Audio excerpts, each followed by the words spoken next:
Hello and welcome. My name is Maya Jenkins. I am an MFA candidate at The Ohio State University studying design, research, and development.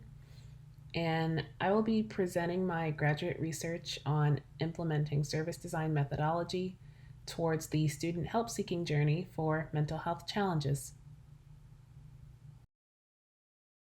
So I'll start with a short intro of my research trajectory.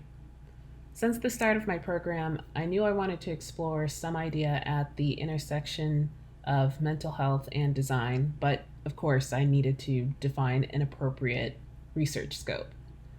So, as I gathered information about contexts like mental health stigma or mindfulness, modalities of delivering information about mental health, the various stakeholders, etc., I was also actively making and prototyping within various design domains.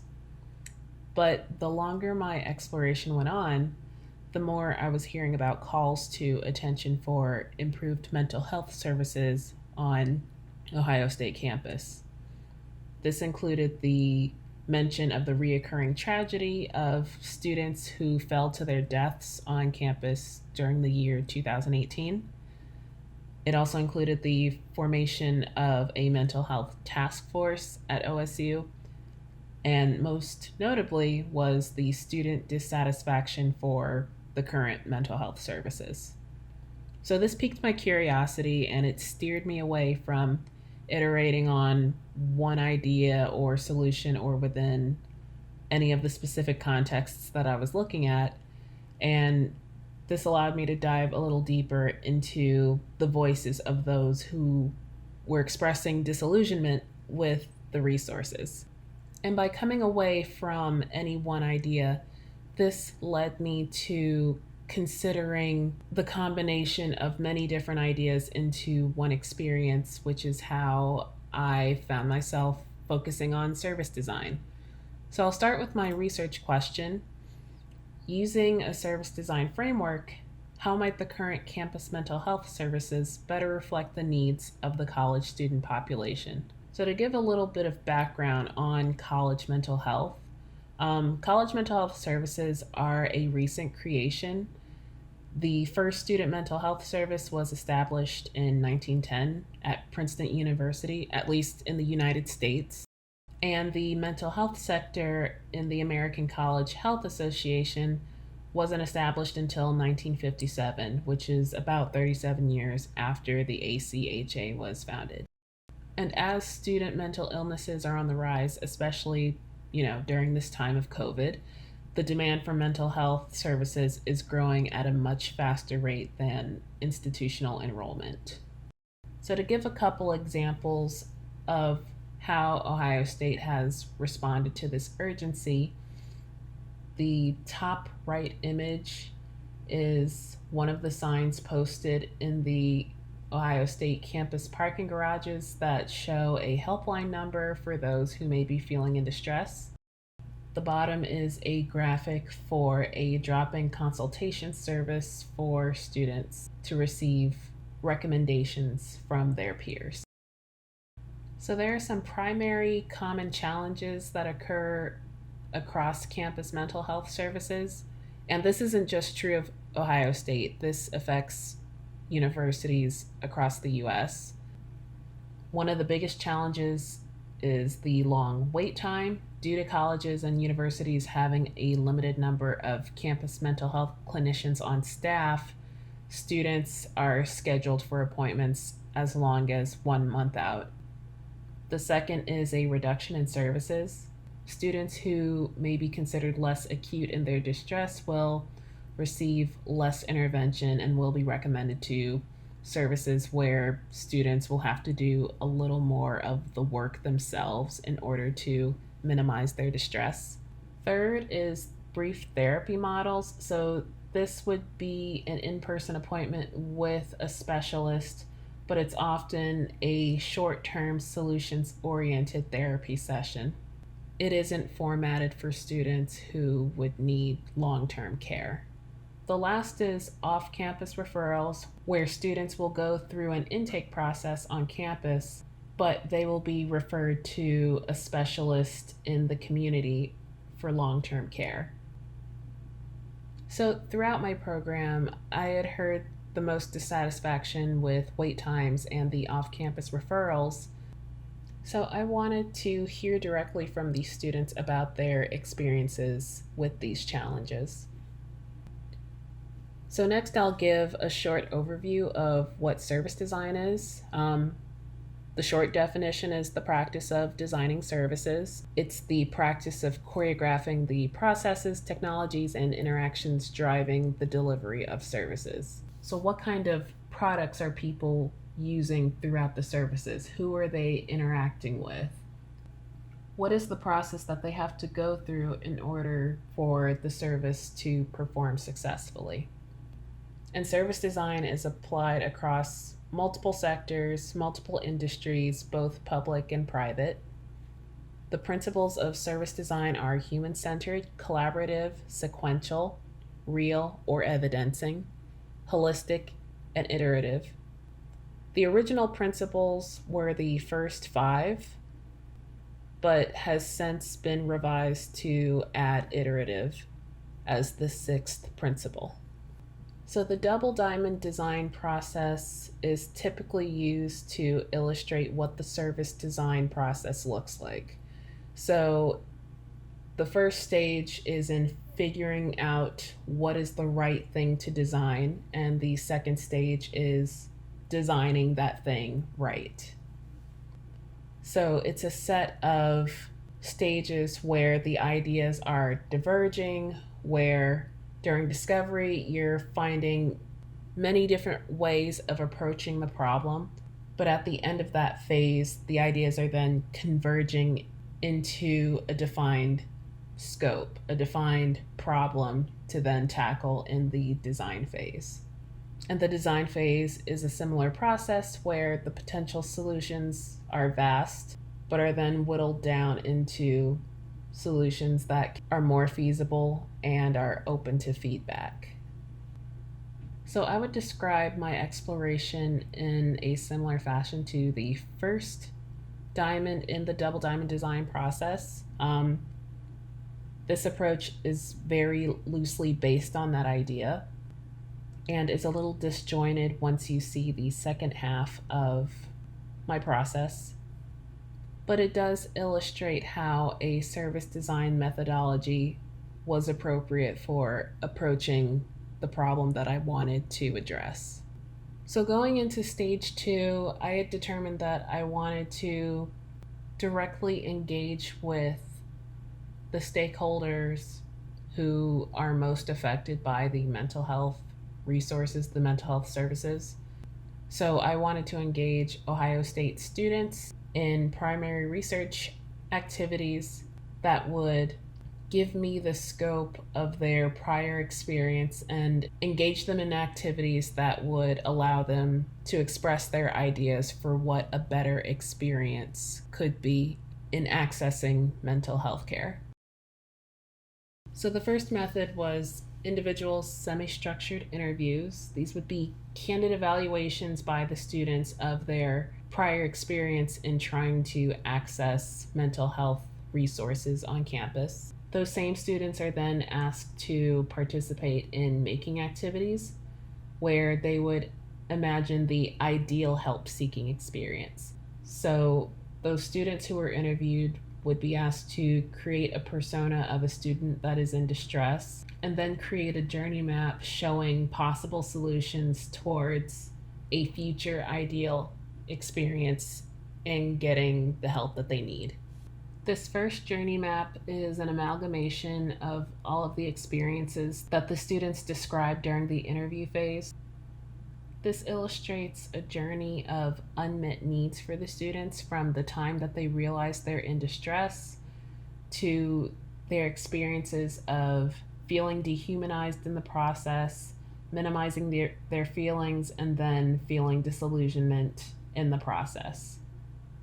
I also want to call attention to their emotions throughout the process where they started distressed and end the process still under distress. And here are the key insights from the student's prior experience. The first is non-individualized care. So, to preface, the first point of contact that students are directed to is a phone screening where they talk to a clinician who determines what level of care the student needs. Students reported things like feeling like a number being pushed through a queue. They also didn't like the idea that they were disclosing a lot of personal information to a stranger while receiving care that was mostly surface level and standardized. The second is minimization. So, this would come at a time when students are given the reduction in services, when the clinician has determined that their distress is less acute. The student will feel that their case isn't as serious as it would be for another student. The student will feel like their distress is not being prioritized, and they'll likely deprioritize seeking further help. The last is disillusionment. Many students during the interview noted how they were aware of the limitations of the mental health care system on campus, noting things such as a limited number of clinicians or lacking in funding to hire more clinicians. Students use this to rationalize their unhelpful and unsuccessful experience.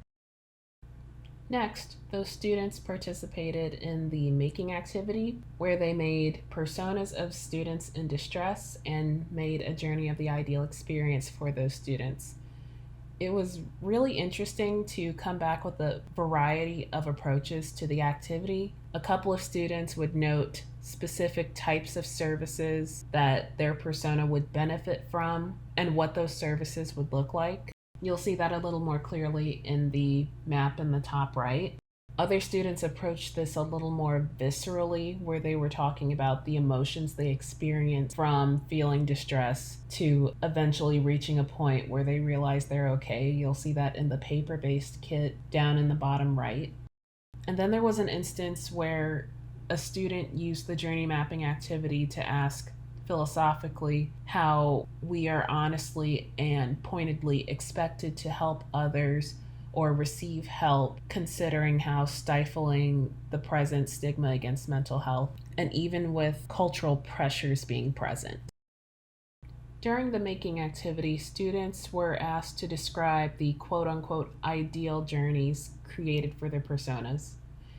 And the majority of them expressed that they were aiming for a journey that was more realistic rather than ideal. This stems from the understanding that dealing with mental health challenges is not going to be consistently positive, but there are tools and strategies in place to keep the students at that desired baseline emotionally. So I did a quick trace of each trajectory each participant set for their persona's journey, see if there were any commonalities that would create an aggregate, realistic journey. 3 ideas were found that unified all these journeys. There was a varying breakpoint towards the moment that the student decided to seek help. There is an expected mood elevation when they seek and receive help. And lastly, which I find to be the most important, is the goal of remaining within a threshold where students can manage their distress in the future without falling back to the breakpoint. I then use this aggregate journey as a template for the composite journey map showing the students' ideas in the process of a realistic but successful help-seeking journey. Additionally, the journey map is based off of the theoretical model for behavior change. So, to preface, there are 4 fields of implementation in service design. There's software development, contribution to the field of architecture, product management, and change management.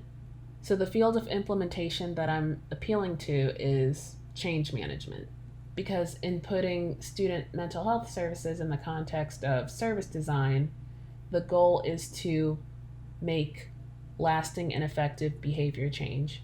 So I found the trans-theoretical model as a good template that helps facilitate the student's journey This model was developed in the 1970s through studies on smokers who were trying to quit. The short explanation of the model is that people change a behavior when they're determined that they're ready to do so. So it starts at the pre contemplation stage where they're unaware of the problem. Soon they become aware of the problem. They create intention to take action. They practice the desired behavior and eventually get to a point where they work to sustain the changed behavior. There are limitations such as ignoring the social context in which change can occur, arbitrary lines between the stages where there is no set criteria of how to determine a person's stage of change. Also, the model assumes that individuals are making logical and coherent plans in their decision making process, which is obviously not applicable to a context like student mental health, where it's not always a logical process. But it did serve as a good starting basis for how to convey the students' ideas are helpful for facilitating behavior change towards better mental health. So, this is the composite map that centers the students' improved mood throughout the process. The top row contains stages and their descriptions as inspired by the trans theoretical model for behavior change. And below are the ideas from the students from both the interviews and what they conveyed in their persona journey maps. The main solutions proposed by the students for the improved experience are personalized care, where students their individual needs taken into full consideration when they receive care, such as the therapist being able to relate to them by identifying factors such as race, socioeconomic status, other disabilities, even aspects specific to the student's area of study. The second solution is education on therapy. So students find this to be useful, especially for those who may be experiencing therapy for the very first time. So students would feel more comfortable entering the process when they know what to expect. The last is maintaining privacy during intake. Ideally, when students are presented with a questionnaire in order to tell the therapist more about their distress, students would be able to disclose the sensitive details of their distress in the comfort of their chosen environment. To conclude, I'm only scratching the surface with my approach. My aim was to center the lived experiences and expertise of those who may not typically be consulted in the development of these services. Students exhibit a full understanding that the path to better mental health isn't linear and doesn't progress in an upward trend. But including their voices early in the design process can help us reimagine what campus mental health services in a collaborative environment would look like and how they may create better outcomes for students. So there have been a lot of limitations in this approach, but I'll name these few as the ones that were most contingent in this presentation. The first is that the collaboration between stakeholders isn't present in this research, which I feel violates one of the service design principles.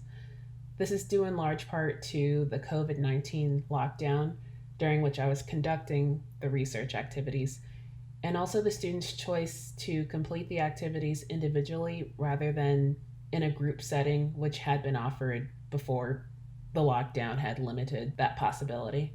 What is also missing is the clinician experience, which I think requires the same sort of inquiry and engagement and co-creation in order for the services to benefit both the needs of the students and the objectives of the institution. So if given more time and resources, I would most likely want to repeat this with that open line of communication between myself, the students, and the campus clinicians. Last is the sample size of my chosen stakeholders is very small and largely invariable. A total of 6 students participated in the activities, and they represented only 2 areas of study. But my hope is that this approach helps foster a shared understanding between the students and the institution in order to relieve those common challenges faced in college mental health. My hope is that it illustrates a starting point for further introducing design to developing mental health services that more accurately take the students' needs and desires into consideration. And finally, I hope the intersection of a service design methodology with mental health introduces new tools and strategies towards a new standard for mental health services.